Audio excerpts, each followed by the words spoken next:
Welcome to Wednesday Wisdom.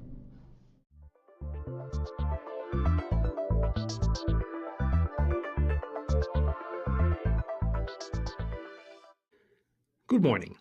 This is Jos Visser, the author of Wednesday Wisdom, and this week's article is called Getting Stuff Done.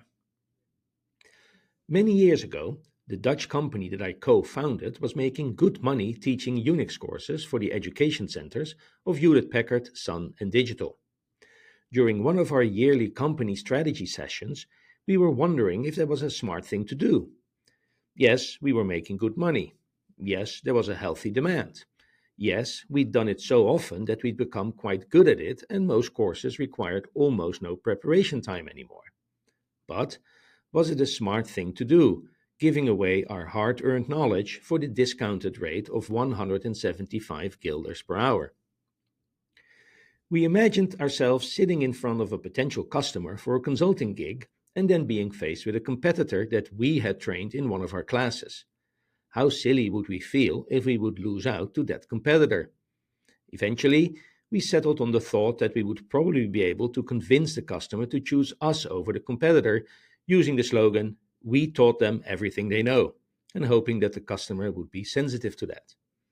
In fact, we never really considered giving up the lucrative education business because it was just too much easy money. The members of our profession are a very cognitive lot, and we therefore place extraordinary emphasis on knowing things. I myself write regularly about the importance of understanding everything that goes on in the computer, right down to the wire. And surely, a good education and lots of knowledge is important. But there's one thing that's importanter: knowing how to get stuff done. No amount of knowledge will make you useful to the organization if you haven't mastered the art of getting stuff done. Of course, it is hard to get anything done if you don't have at least a modicum of the right knowledge. But I will take a coworker who knows how to use the perhaps limited knowledge they have effectively over one who really knows it all, but doesn't know how to employ these skills to move the needle. On top of that, expecting your superior knowledge to get you hired and employed is a bad bet in a world where there's really no secret knowledge anymore. In the olden days, an important reason to hire someone was because they had knowledge that they built up over years of having access to computers and information that were only available to a handful of people. These days, computers and information are basically free. Sure, it still takes time to acquire knowledge, but there's tons of competition because everyone has excellent access to information. Just having the knowledge is not enough anymore. You need to be able to apply it to help the bottom line. I have worked with many people who had more than adequate knowledge, but who were lacking in the getting stuff done department.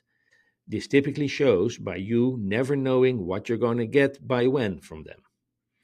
The subject matter knowledge and skills might be fine, but they lack many practical work skills. One of the most essential parts of getting things done is working from a plan of sorts. All work you do is part of a bigger story that connects to work that other people are doing. To make sure the different parts connect, everyone needs to know what exactly will be done by when. Planning is surely the hardest part of most IT projects, but it is essential nonetheless. Another useful aspect of a plan is that it helps you prioritize what you need to be working on and what exactly you're going to build.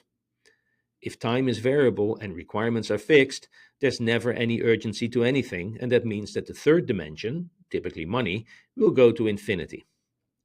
Professional life is a continuous stream of trade off decisions, and these trade offs all need to be made in service of getting stuff done.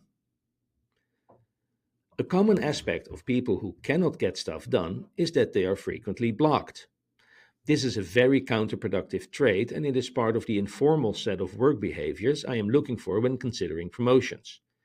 People who aspire to be senior anything, in the traditional meaning of senior, and hence not meaning recently graduated from college, should rarely be blocked, and staff anything should never be blocked. Quite often, unblocking yourself is hard because it requires you to do uncomfortable things, like talking to people, influencing another team's plans, or just asking for help. Many of us work with computers because we don't particularly enjoy working with people, But then it turns out that in order to get anything done, you mostly need to work with people. It may surprise you, but I myself have an unhealthy fear of talking to people, which I need to overcome on a daily basis in order to get stuff done. One of the problems with getting stuff done is that we haven't at all figured out how to interview for it.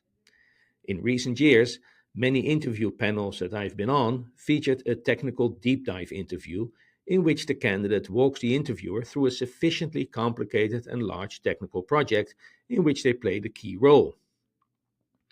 The interviewer then gets to ask questions about the technology, knowledge, and about what the candidate exactly did in this project. Were they ever blocked? What did they do? Did they make the plan? How did it go? Did they make any difficult trade off decisions? How did they do that? And how did that go? Did they get any pushback?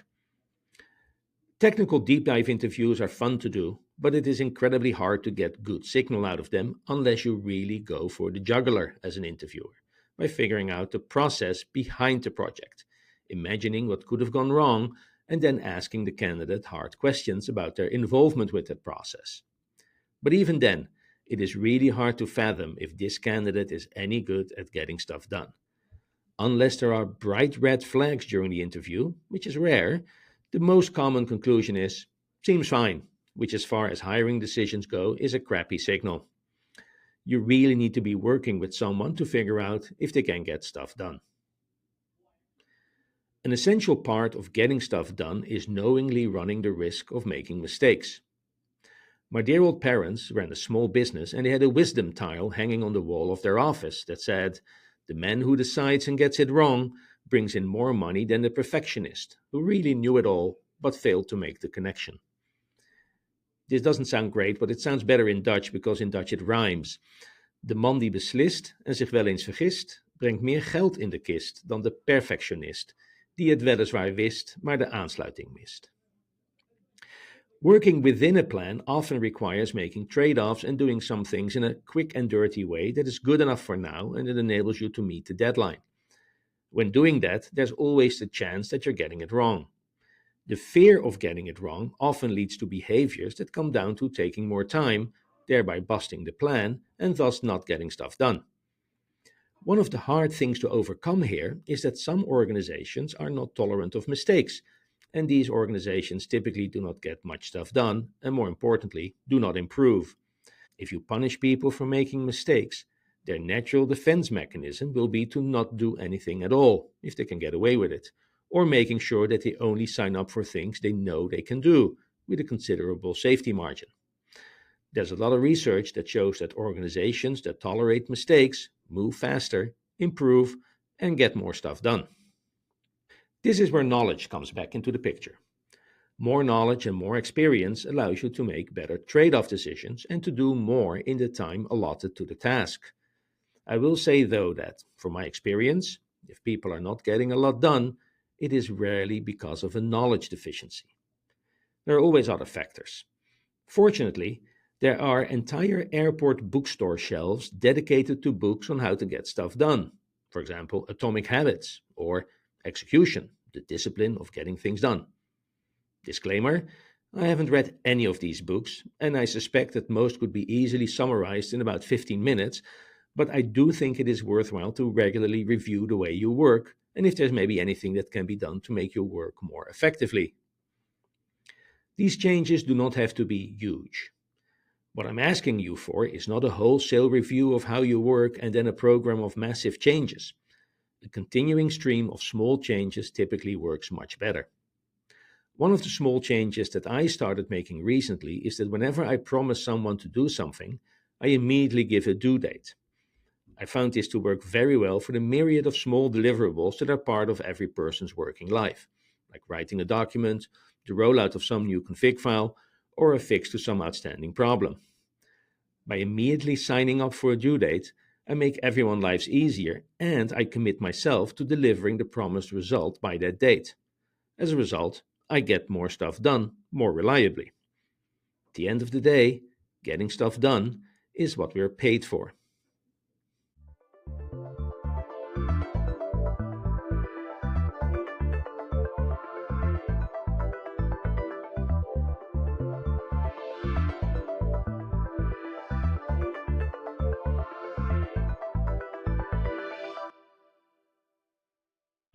Palo Alto Tower, birds on the runway, 9 for Sierra Papa. Copy. You scratching for birds on the runway near Bravo?